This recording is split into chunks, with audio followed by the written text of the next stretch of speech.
You're listening to Progress Canada, presented by Lightbulb Narrative. Today we're joined by Kate Graham, the author of 3 books about women in politics and the creator of the No Second Chances podcast. Thanks for joining me, Kate. Hey, Teresa. Good to see you. Thanks for having me. Okay, so we of course have podcasted together years ago on a different podcast that I did about women in politics. So that actually lends itself very well to today's discussion, where we'll be talking about the same thing. You have a book coming out called Run the World Like a Girl.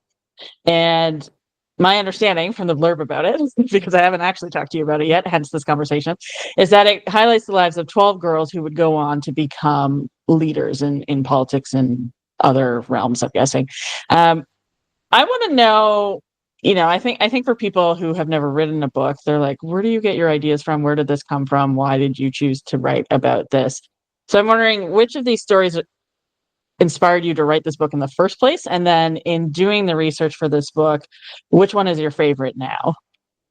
Sure. So if I can unwind the clock a bit, because I would say this project, I, like a lot of people, I did not set out to write a book. That was not really the plan. The project was born on the doorsteps of voters in London North Centre during the 2018 election, if I could be precise about it. And as you know, many listeners know very well, it was an election that felt very personal about then Premier Kathleen Wynne. And the treatment of women leaders in politics was sparked for me as a curiosity. Why do we see in Canada's context at that time, we see more than 300 first ministers, only 12 at the time had been women. They last about half the length of time as men, and when they run for re-election, they lose. So in the wake of that election, this was the curiosity I couldn't stop thinking about. I partnered with Canada 2020 to produce a podcast. And initially it was about interviewing those women, Kathleen Wynne and others, the women who've led our country and provinces, to hear from them about what's the reason that if every elected leader has a rise and a fall, if that moment, the peak of the arc comes earlier for women, why is that? That's what the podcast was about. And then that podcast, I think, generated events and discussion, and now has produced 3 books. The first one was a children's book about these women's stories, and not as political leaders, but as kids when they were girls. What were the things that they were trying to change in the world around them? And of course, the common part of the story is then they all ended up growing up to be a first minister. We produced an adult book, and then it was in discussion with the publisher about creating an international version.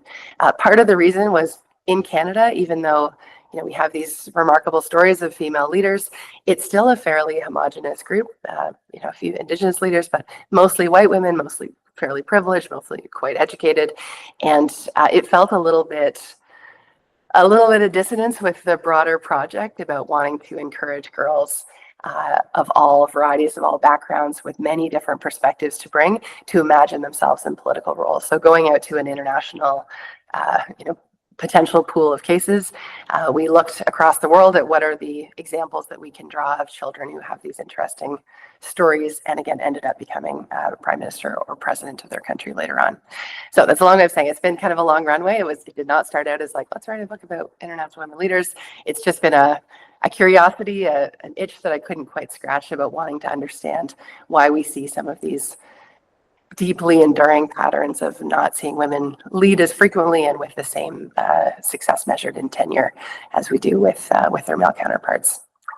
And then the second part was, I was going to say, I think it's really interesting, and obviously we're going to talk about a lot of the elements you've just brought up throughout this interview, but I think it's really interesting that you brought up the homogeny of the Canadian experience so far, because obviously that's not going to be the same globally. I'm wondering if, in tackling some of these stories, what were some of the differences you saw that we maybe haven't seen in Canadian female leadership yet, that have cropped up in other countries based on, who has taken the lead there?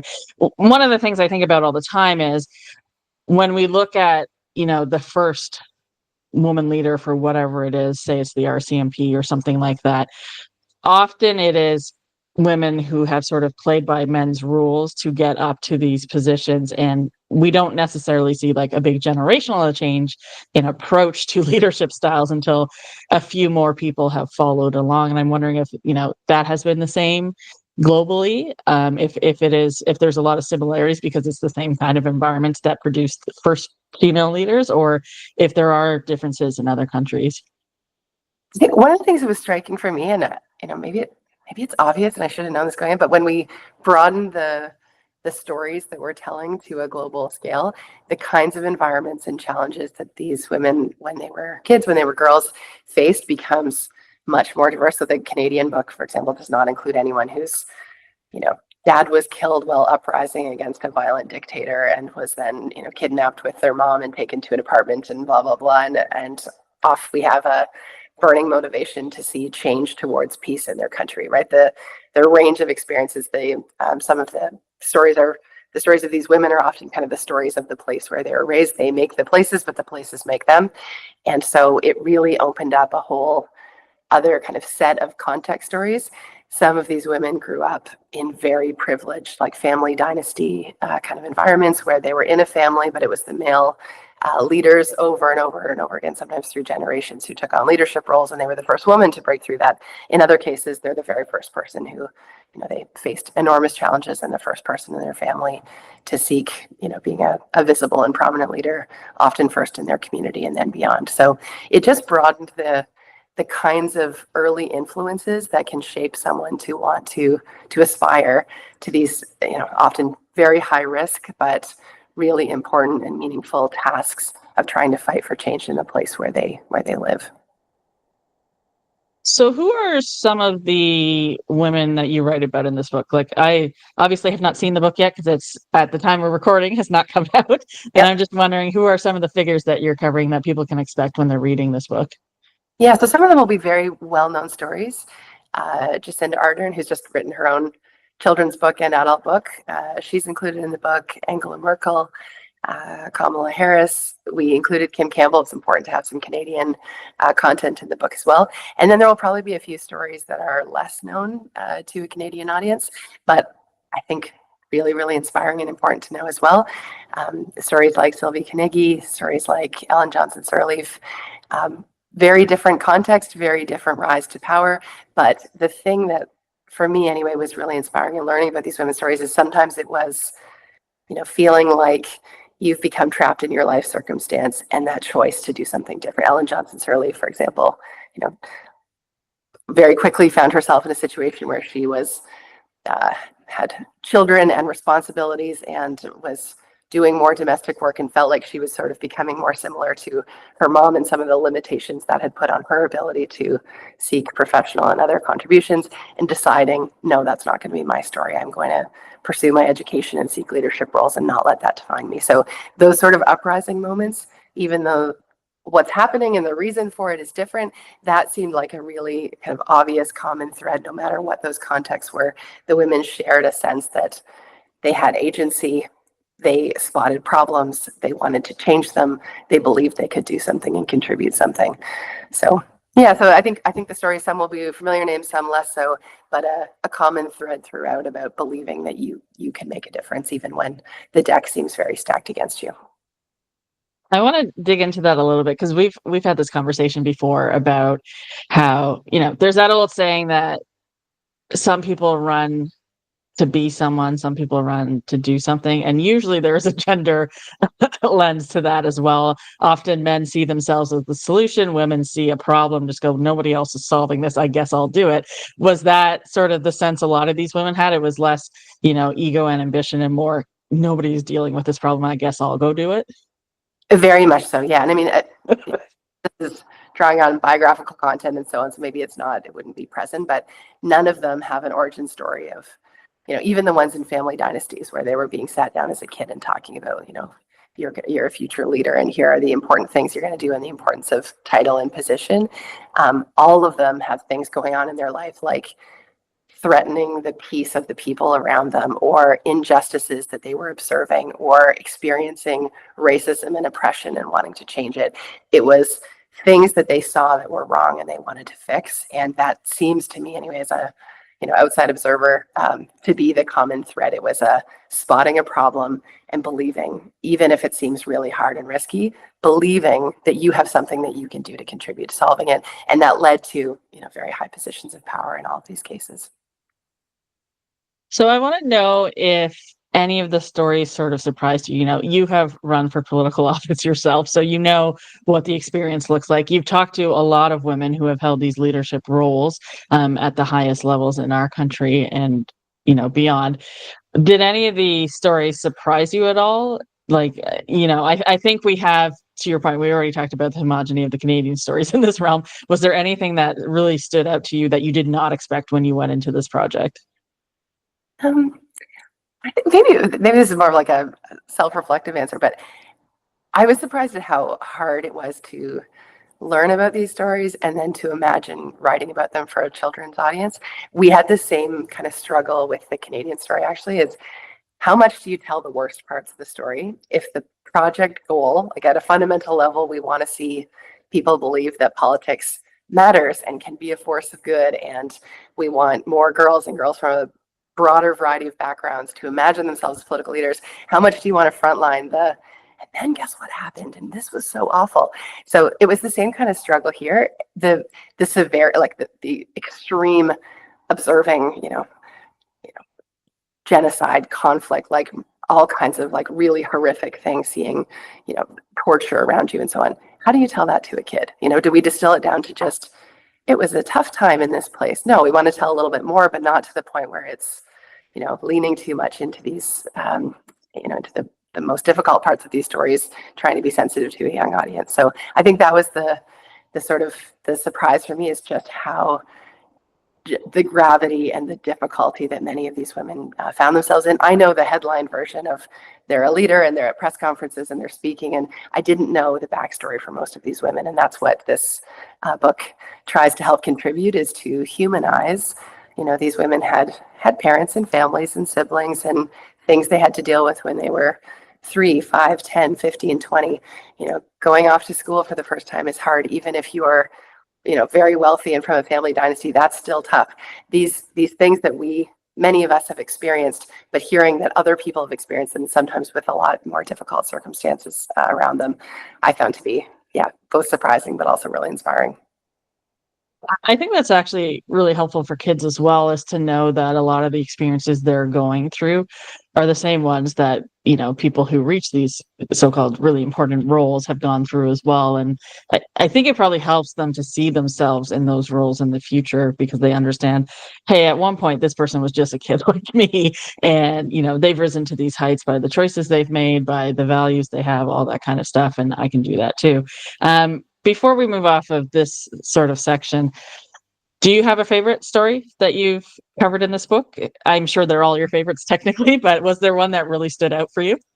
I love all of, I mean, the timing of the book, the minute Jacinda Ardern's book, A Different Kind of Power, came out, I was devouring it. And then she had a children's book come out about, mommy having to go to work. And I was in the editing stages of her chapter and actually made quite a few edits because of things that I didn't know, and I don't think was publicly available about her story until her book came out. And I'm a longtime admirer of her generally. The theme of her book, This Different Kind of Power, is about humility and self-doubt and the power of not trying to feel like you have to be perfect in everything, and that can be your superpower of, not being sure and having to lean on others, and being a great listener, and empathy, kindness as a political force. Like, these ideas that I think have seemed very sort of fringe and fluffy, but expressed in a story that tells about really important policy accomplishments being paired with it. So I'm reading her book, and then I'm writing about, her mom had, some mental health challenges as a kid, and her dad was away, and they had to move. He was a police officer. They had to move to a community with lots of poverty and gang violence. And these were the early exposures that led her to be, the cashier at the corner store who was finding her own pocket change to help families who couldn't afford groceries. We know her as a prime minister, but imagining her and getting to know her as a kid, for me, was just a really fun part of this experience. So she's probably my number one inspiration, but like a close second would be all of the other stories in the book. I learned a lot about these women, even women who politically would be quite different from my own interests. Right. Hearing about political leaders as people, I think we need a lot more of that, because at the end of the day, these are human beings with more that we can relate to in their stories than, what an opposition ad, or like, painting them like a cartoon character as a political leader doing things that we like or don't like. It doesn't lend it to that that sort of love that we can build for people when we have empathy about their stories.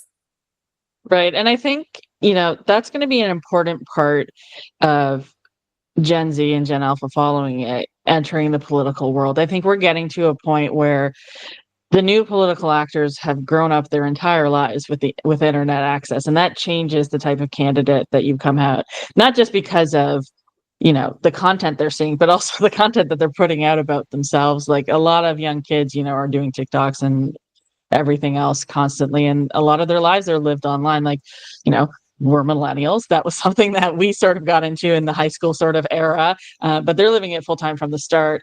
And we are seeing a bit of, I think there was a while where, like a candidate would be tossed aside by the party over, any small thing. And I think there's less of that now, because I think that's just the facts of where we are now, that people are going to have these things. And as long as, they apologize and make amends for things, I think people are willing to accept that in general, but especially in the internet age. And I think that's going to be important for, young leaders as they grow up. Now, I want to pivot to those young leaders, because your book's age range is 9 to 12, so preteens. And I'm wondering, I want to know more about the decision to write a book for young people about political leaders when the young people you're writing for are not yet of voting age. What was the sort of calculus behind that? Because, for some people, they argue, well, you can't really teach people about it until they're doing it. But other people definitely argue, well, you got to prepare people for the world they're about to get into, and knowing these stories ahead of time might actually be helpful. Can you talk a little bit about that? Sure. I'm probably a lifelong student of leadership, how we think about leadership, how we understand leaders. And the more I learn, the earlier that age becomes for me of when we need to start thinking about interventions. Our ideas about who is a leader, who is qualified to lead, what does a leader look like? Does a leader look like me, or does it look like somebody who decidedly isn't me? I think those things happen way earlier in life than we often give credit to. If you are 2, 3, 4, kids are exposed now more and more to a greater variety and more media in all forms. And those ideas settle in very, very fast. And then I think we face a challenge through the rest of someone's life of sometimes breaking free of having to unlearn some of those problematic ideas. So, the mayor in Paw Patrol being a Black woman, great, more of that across all platforms. Being a mom of a 5-year-old, I've been more exposed to this sort of information that young kids get, and have been really conscious of where some of those really old, tired stereotypes are still present over and over. Gender reveal parties, my goodness, the kind of it happens often before birth, where we're really pushing these old ideas about gender that become problematic in all kinds of ways, including who we see lead and how we treat our political leaders much later on when we're all adults. So I don't have the ability, I think, to write a board book, but if I could, I'd want to talk to 3 months, 6 months, 1-year-olds, 2-year-olds. This age seemed like the right fit, because we can get into a bit more of the nuance of these stories with a bit more detail than a 50-word board book allows. These are books that tell a bit of a story, engage in why politics can be meaningful. I think in an age where those ideas start to feel important, and it's not about can I vote yet, it's about how is the world around me being shaped. And kids that I know in that age group tend to be thinking about those things. One of my a cousin, her daughter is 11. Her name's Parker Ritchie. She's named in the acknowledgements of the book. She very kindly read through the entire draft. We had some Zooms. She talked to me about what made sense, what didn't make sense, what she found to be confusing in the stories, what parts were inspiring to her. And that was probably for me the most transformative part of the book editing process, because she has a vantage point I don't. It's how does this translate when you are at that stage in life and imagining how the world around you is being shaped? And so I think it's the right age to start talking to kids about complex, difficult, important political topics. I spend most of my, I'm a professor, I spend most of my time with 17 to 21-year-olds, and thinking about they arrive in a classroom with pretty well-established political ideas by then, whether they voted or not, whether they have, any interest in going to politics themselves. They already have a good sense about the political world around them, and sometimes one that we in the classroom try to make them less less sure of, more open to a diversity of ideas. But I think waiting till someone's at voting age is way too late. We need to be talking about these ideas much earlier. I'm really excited to know that you had a young person actually go through the book with you, because something I think about in politics a lot is that, even if we have experience, and we were all children at one point, even if some of us may not feel like we ever were, but we're all children at some point. But a lot of times in politics, whether it's an experience of childhood or poverty or whatever it is, often as we move beyond that stage, we sort of forget what that experience is like. So I think it's really important that you actually had a young person read that. The other thing I was thinking about the board book, like I think you could do it because, I'm in Toronto, and I went through, I think I had calculated it was like, I think it was like 6 elections in 4 years or something like that, because we had, a mayoral by-election, I had a local riding by-election, and then there was all the general elections happening. There were so many elections happening. And my 2 nephews, they go to the polls every time with their parents. And at their young age, they basically go every year to go vote somewhere with their Yeah. parents, and they see the electoral process up close. And the older one had said to his mom, he said, "Mommy, we're voting again." And he was like, "Why are we always doing this?" But she had, explained to her kids, well, here's the things that I think we should do in our community. Like, we want, safe streets. We want whatever the things were. She Yep. listed off all the sort of values and the way you want your community to be.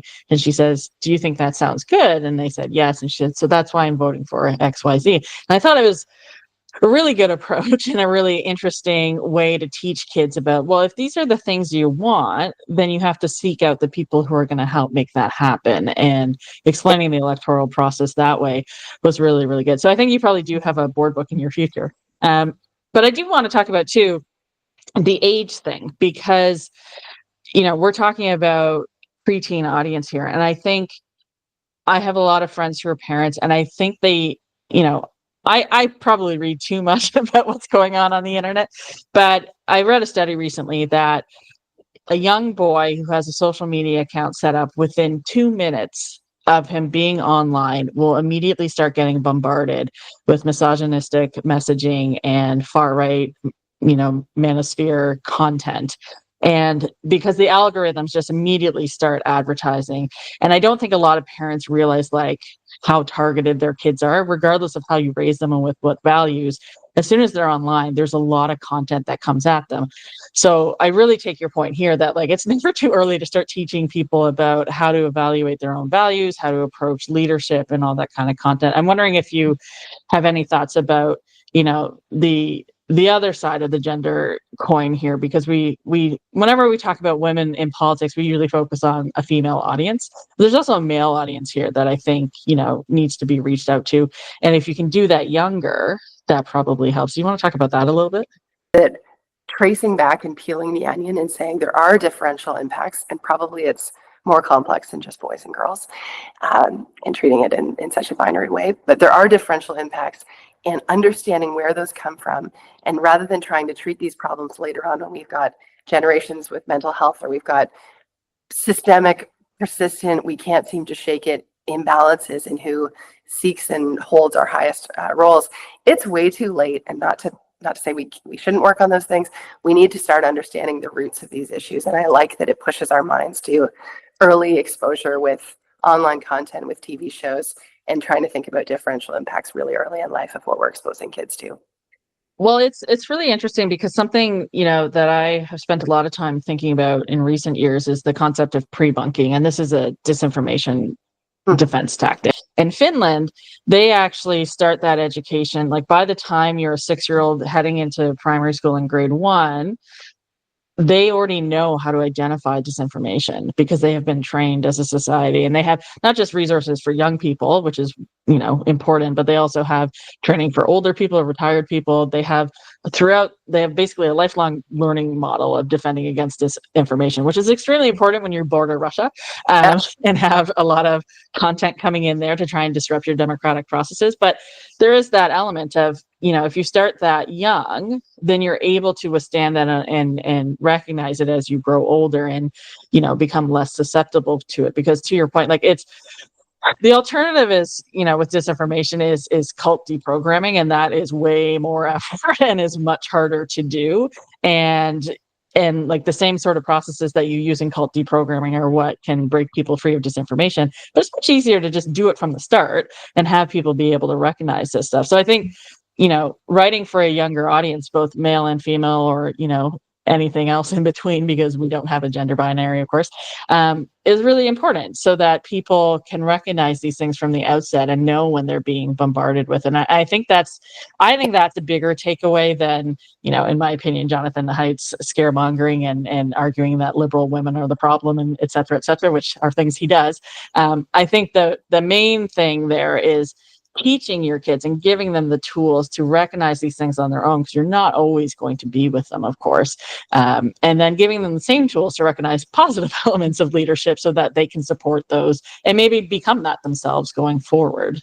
Yeah, I would say and again, this is a limited group, but of, my first year, second year, third year students, so 17, 18, 19-year-olds, I would say they are way more aware of why social media is problematic, the impacts on their own mental health, what it means to try to date in this environment, and the things that are not working about that.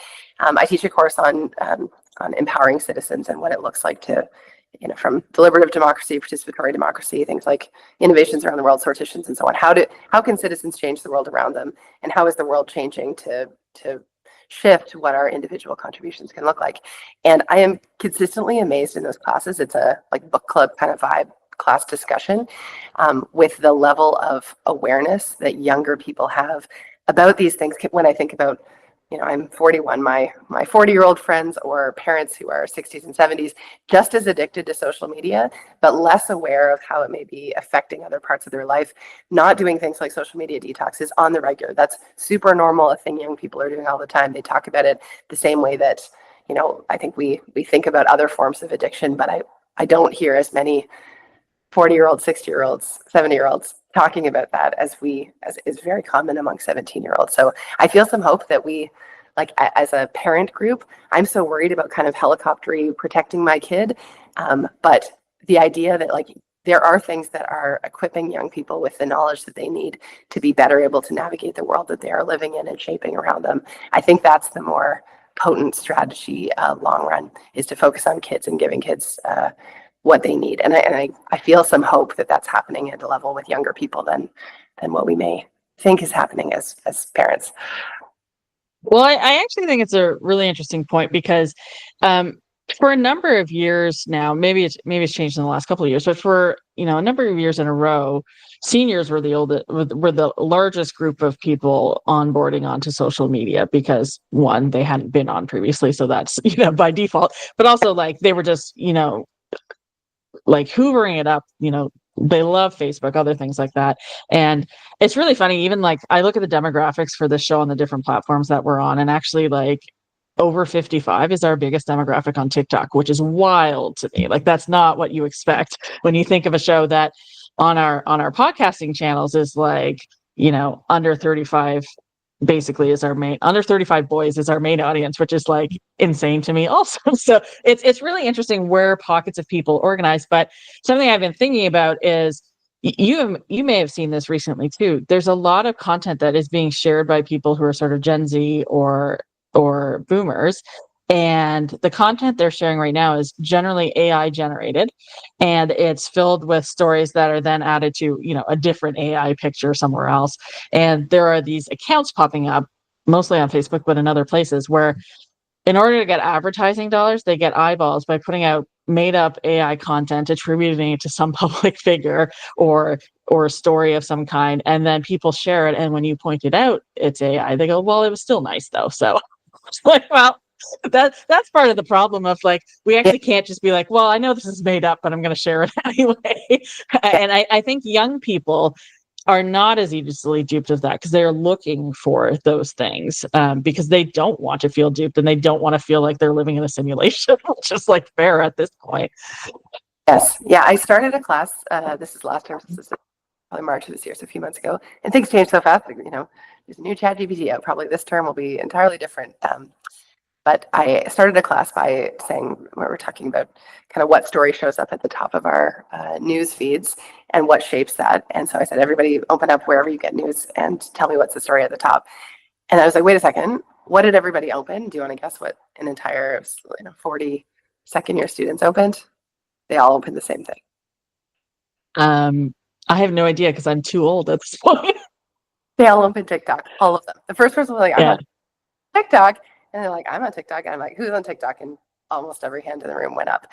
And then they started talking about why they were on TikTok and some of the strategies they have to kind of take it. They know, they understand algorithms. They understand the sophistication of this to a level that I don't. And the things that they were doing to be able to, again, try to take control of the information that they're getting from who and why, from sort of intentional searching for things that are counter to their own view, like trying to curate their experience in a way more intentional way than just opening a platform and scrolling. And again, I might be wrong about this. I have no big data. This is just a small anecdotal observation. But I was like, the sophistication with which you're using these tools and your awareness of the biases of these tools is impressively high to me from these 17-year-olds compared to me as a 41-year-old. And so this is the part that gives me hope. It's on one hand, I'm like terrified that they're all getting news on TikTok. On the other hand, I'm like, you have an awareness of all the tools available to you. You're choosing this and you are manipulating it to try to get the content that you're looking for. And I'm curious at least, and maybe optimistic at best, that younger people, because this has been their entire lives, these are not new tools to them. This is the reality that they were born and will live their lives in, that they're better equipped to handle it than I am at my age. Well, I think it's really interesting because they're doing it to such a level that the platforms, these billion-dollar companies and these billionaires who run them, are actually responding. So, in the work that I do in promoting this podcast, because we have no money behind it, it's all, viral or not, and that's how we do everything. But also in the work I do for, my communications clients as well, I've looked into a lot of these algorithms and how each of the platforms set up their information architecture. And young people are changing the game so much that these platforms are responding. So you've seen obviously that Instagram is biasing towards video because TikTok was starting to eat its lunch because it was no longer just images. Videos were in an increasingly important way that young people are getting their information. So Instagram started doing that. Well, YouTube is the second biggest search engine on the internet after Google search itself. And it is one of the major ways that people get their information. But YouTube has now created their own short reels of content because they're trying to compete with TikTok. And it's now come so full circle that TikTok is now letting you upload up to 60 minutes of content because they want to compete with what YouTube is doing in long form. So all of these platforms have so much going on, and a lot of it is in response to how users use their platforms and how young people use their platforms, which I think is really interesting. The one fear I do have in comparison to your positivity here is what Chat GPT is doing to our information ecosystem, because one, search engines are just terrible now because they're filled with garbage. Like everything basically defaults to AI first, and you have to do the minus AI to get normal results, but it's destroying, the search algorithms that we have. But also the information is just like false. It's not accurate in any way. And I think even really smart young people who are really good at gaming the algorithms, you still have to have a basic amount of knowledge about things in order to see when that information is wrong that's being fed to you. And I'm worried that as we continue to move forward with some of these systems that appear to have no real safeguards for accuracy, that we're going to lose that basic information that people need to figure out what is being fed to them, whether it's false or not. So I do have a lot of concerns about that.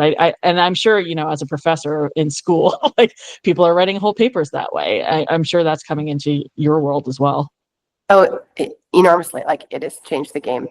We can have a whole other conversation just on that topic. This is every faculty conversation, all summer training and so on. It's all oriented to that. So yes, I certainly share your worries. I guess if I was just to distill down why I feel some hope is I think for older people, and again, these are like painfully broad brush, maybe unfairly so, the default of information I think is more trusting. And for young people, the default is distrust. Like they know that a lot of this is fake. They know how easy it is to create content that isn't real. And so the level of skepticism, the default level of skepticism is much, much higher. And then they're actively doing things in response to that versus being kind of surprised that like the thing that you just read wasn't real later on, which again, painfully broad brush, but I think for older people, it's like a surprising and concerning, oh no. For young people, it's like, that is how this works. And I need to do things that protect me against that.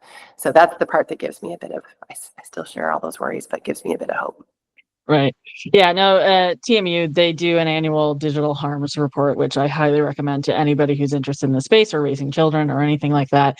But in this year's report, they basically found that younger generations are extremely skeptical of all these tools and are very aware of that when they're using them, whereas the older generations are much more trusting, including of things like ChatGPT. So that'll be interesting. The one real issue I have, though, which I've seen across largely like political data from the US on this, is that older Gen Z, who basically were in high school before the pandemic lockdowns, they have a bit more of a progressive tilt to how they think about things and are a bit more skeptical about some of these systems because they knew about the before times.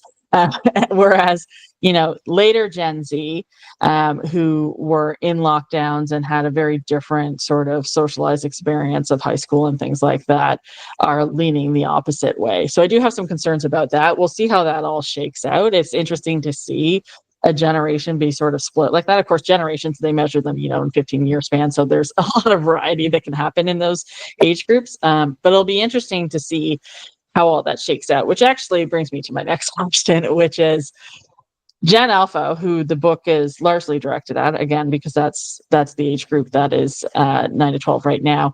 The first batch of Gen Alpha, though, will be a voting age in 2028, which is just around the corner. You wear a lot of hats. You're a political scientist, you're an author, you're a former political candidate, you've seen politics from all kinds of angles. What advice would you give to young people who will be entering the political world? Of course, a lot of them are already there as activists and things like that, but as voters and as people who can actually start influencing change at the ballot box. Yeah, I mean, I think it's really easy to get overwhelmed by the system and the world around you. And I don't think we spend enough time on, this is the Socrates know thyself, but really getting clear about who you are and what you care about. For young people reading the book, if there's anything I hope they reflect on, it's not becoming a content expert on the lives of, the world's presidents and prime ministers. It's about introspection and thinking about what's the thing that you care unusually about or that's shaped your experience and you want to change, or the thing that you fall asleep and you're still thinking about, and knowing that you have more power than you think that you do to change it, even in an environment where it's hard and you're taking on risks and there's all kinds of things that would make it seem overwhelming to get involved in politics, to run for office, to get involved in an issue where it feels like it's so big that you can't change it. I think the real worry is that it turns off people's sense that they have power. And when we're in an environment where people feel powerless, they feel like their only option is to, let the world happen to them. That's the greatest danger on a whole bunch of fronts, from a democratic perspective to women in politics to a variety of things. We need kids to know that the thing that has changed and made progress throughout the test of time is people deciding that they wanted to see something different and demanding it and being willing to do things that made positive things around them happen. It's a story over and over and over again in every kind of context. So for kids, if you're talking to a 9-year-old or a 12-year-old or a 3-year-old or a 1-year-old, reminding people that they have more power than they think they do to change the things around them is, I think, a message that it is not possible to give too many times. And so I hope that for young people who feel that they are surrounded by people who remind them that, yes, you matter, you can make change. You need, even when it's hard, it's really important to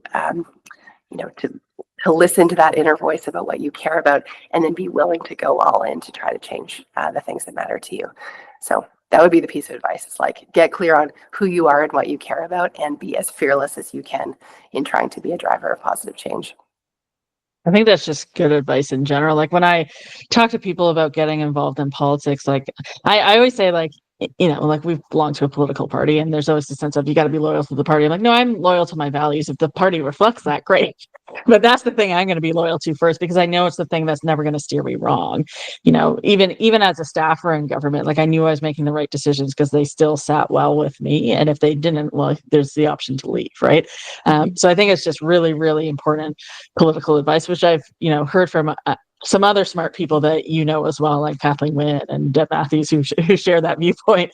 I want to talk about a pretty big issue right now for young people, but also I think people of our generation. So, when we were growing up, there was a lot of hope about gender parity in politics and decision making and boardrooms and all these kinds of things. And there was this big 90s push towards equality.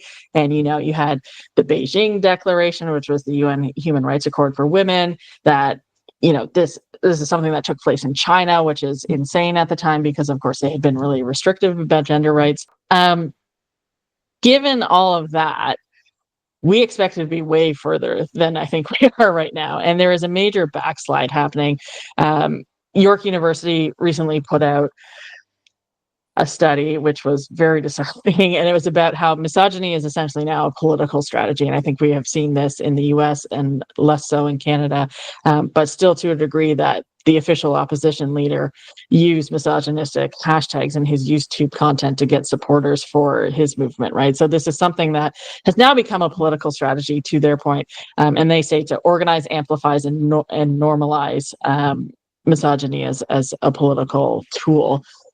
What do you think that backslide means for this next generation that's coming into politics? Do you think it's something that they're going to be able to fight? Do you think it's something that's making, their journey more uphill as they try and get involved in politics? What does the future sort of look like for them, given this sort of backsliding that we've been experiencing sort of post Me Too? Mm-hmm. Yeah, it's really concerning, and I do think sometimes the impacts are wider and deeper and create future problems for us that we may not even fully understand yet. Just one story that for me illustrated this. So the morning after the presidential election, where Kamala lost, I was teaching a women in political leadership course at Western, and the next morning it was a group therapy class. We were sobbing, and there was a young woman in the class, and she's super smart. World is her oyster. Top grades, can get into any law school she wants, et cetera, et cetera. And she was like, the message for her of the night before was, it doesn't matter how hard I work, there will always be a ceiling for me. She's a racialized young woman. She sees Kamala Harris, sees, what in her mind was an obvious choice for Americans to make, and they didn't. And the message to her was about limits on her. And, she's not an American. She's not her president being elected. And yet the message was about her and her life. And this is the part that scares me the most, when we see this from Democratic backsliding to, incidents of misogyny, to moments like the American election, even for people where it's maybe not directly about them.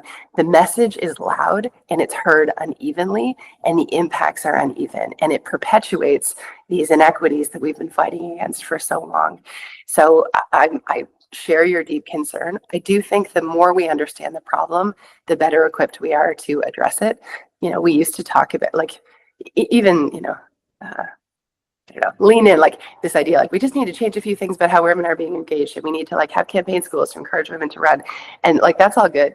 Yes, more and more of that, but it's not addressing the core issue. So the further we get in our understanding about new tools, like how information is communicated online, about how people react when they're 2 years old, 3 years old, 5 years old, to influences that they're seeing, I think that's a part. It's not the answer, but it's a part of being able to find more meaningful answers. And I like to think that we're moving in that direction. Yeah, I think it sort of goes back to your point you made earlier about not sugarcoating the experience for people, because I actually think that's been a big part of the problem, is that we try and bring in political candidates. We're it's going to be really easy, and we'll do all the stuff for you, and da da da, and none of that happens, as you know. That's Yes. not the reality for any political candidate. It's a lot of hard work. You're going to face a lot of gross stuff, quite frankly, that you don't want to have to deal with and shouldn't have to deal with. But I think it's about finding a balanced way to show people what the experience is going to be like, but also give them hope that they're going to be able to change that and make an impact. And I think, not to be one of those people, but I feel like we're always like, well, the next generation is going to solve the problem. And too often that is what we leave it up to. We say, well, we've created these problems, but you guys are different. You're going to come in and solve it. I think there is an element of truth to it, in that young people, to your point, approach things differently. They have a different vantage point. They have different experiences. They have different values that they want to bring to their own leadership. And it is interesting to me as a millennial right now, because we are the biggest voting cohort. We've supplanted boomers, and then Gen Z is going to supplant us pretty shortly as well. And there is something to that change does happen over time, and there is, opportunity for new leadership that just automatically happens just based on, the fact that we have limited lifespans and new people are going to come in and replace us. So I think there's hopefully some basic hope in that. I think there is a huge slog facing young people right now, whether it's, democratic backsliding, rising misogynies, there's the climate stuff, there's the fact that we probably haven't been more primed for global war at any point since like the 1940s, I would argue at this point. That is a lot of heavy stuff facing people, and it's really easy to tune out. But I share your hope in that I don't think this generation is tuning out in response to all those things. I think they are recognizing this is the only life and the only planet they have, and they have to make it livable for themselves, because clearly no one before is going to bother doing it for them. And I think there's some grit there. Like, I've been looking at, I think a lot of people have looked at the New York mayoral race and the generational shift that's happening there. And I think young people are not accepting the pushback they're getting either. Like, I just saw an article in the New York Times about how Mamdani's entire team is like 34 or younger. And I'm like, well, in my experience of politics, like, that's who has the energy to go do these things. You don't see a lot of 50-year-olds still kicking around in politics. They might have a couple in the most senior roles. Like, if you even think about like Obama and Bill Clinton's chiefs of staff were both in their 40s, which is, actually pretty old in political circles. But like, this is not the slight the New York Times thought it was, saying like, oh, there's a 34-year-old advising. I'm like, yeah, that's what happens in politics. And like, maybe that's good, because that's who's inheriting this political system. Maybe they should get a say and help direct things. I'm wondering if you're seeing, in your classroom, any interest from that group of people in actually becoming the politicians and the political advisors themselves.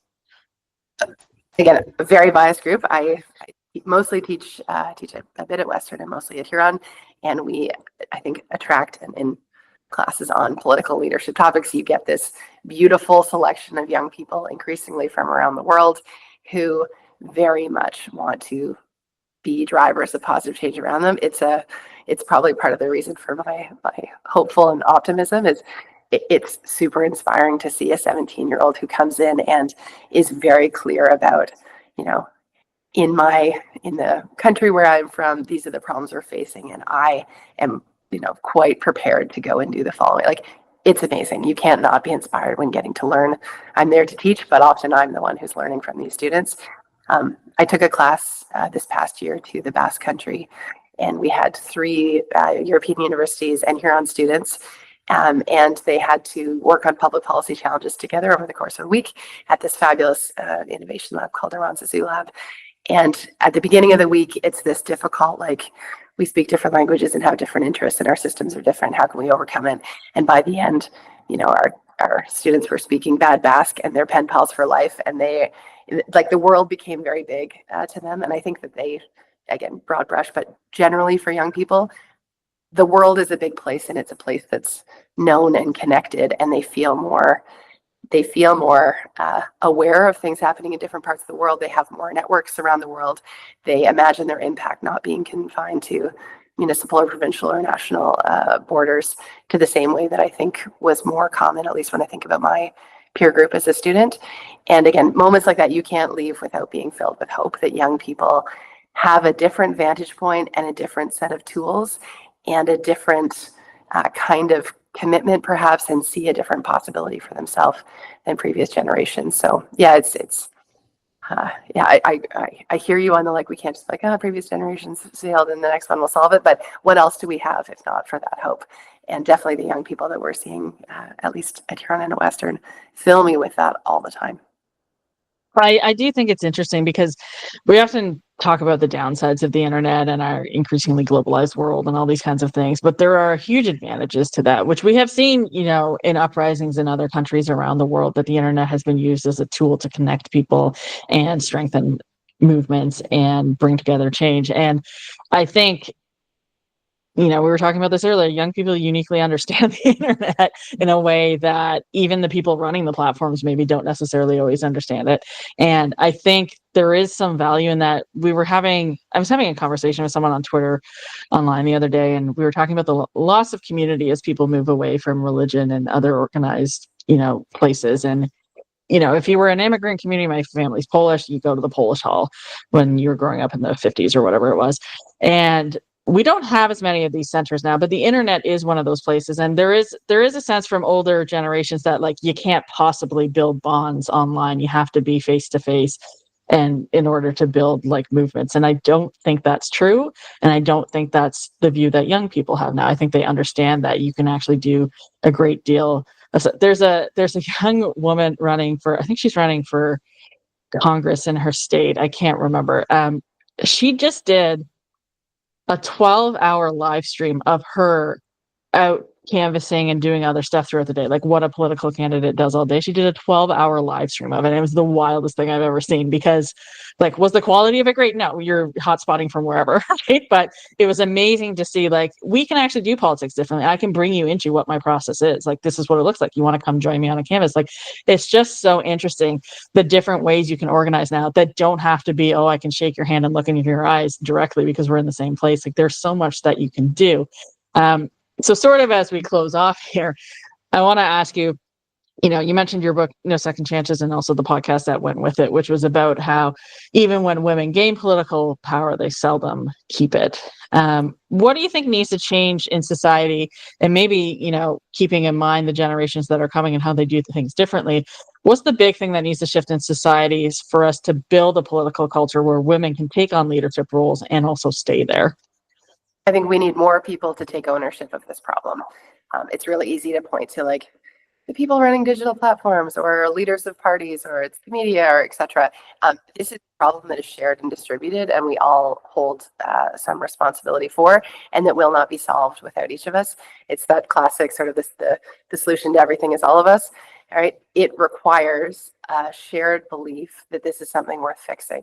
And I think that's the starting point. So conversations about things that are not working well, or pointing out, we've only had 12 women in these roles, and, like, I think those are useful contributions because they hopefully get people thinking that this is a problem, and maybe there's something that not somebody else far away, kilometers away from me, is going to solve, but maybe there's something that I can do. So simple things we can do, like, writing a kid's book sounds sort of like a fluffy thing, but it's in my sort of biased view, it's not, because talking to kids about who they are and what they care about, and that they have a responsibility and an opportunity to change the world around them, that contribution matters. And all of us have the opportunity to do that all the time, right? Holding yourself accountable for how you engage as a political actor. Are you behaving in a way that you actually don't want emulated by children, by others watching you? Are you creating an environment where we're not really listening to each other? We're just cartoon character painting each other into boxes that are in opposition to each other because it's easy or convenient or has a utility from a political purpose, instead of being open to learning and growing and maybe finding opportunities to work. Like, think about the kind of political environment that you want, and then take ownership for that in the way that we engage. And I think the more that we pull responsibility to ourselves and say, these are problems that we share, and we share an opportunity to fix them. I know that sounds lofty and maybe even unattainable, and I don't care, because I do think that that's what's needed, and we have to keep pushing in that direction, even if it's hard. Until we all are willing to be part of a solution, we will not reach that solution. So I hope in conversations like, I really admire what you're doing with the podcast. You're having these chats, you're pushing those chats out there. People who knows where are watching this, and I hope, if anything, if there's a takeaway from the discussion, is reflect a little bit about what's the kind of world, and or interest in politics, what's the kind of political climate that you want? How are your own political actions contributing to that?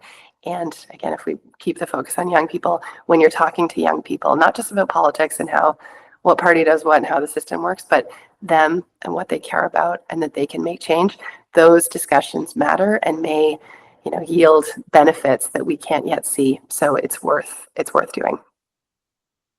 I think that's, a great note to end on. In my opinion, as long as we can maintain people's sense of agency and ownership over their future, we're going to have them be involved. As soon as you get rid of that, which I think a lot of these forces are trying to do, people disengage and don't want to be part of the solution, and then aren't part of the solution because of it. So I really think that's a really great point you've made on that. And I want to thank you for joining me today. This was a great conversation.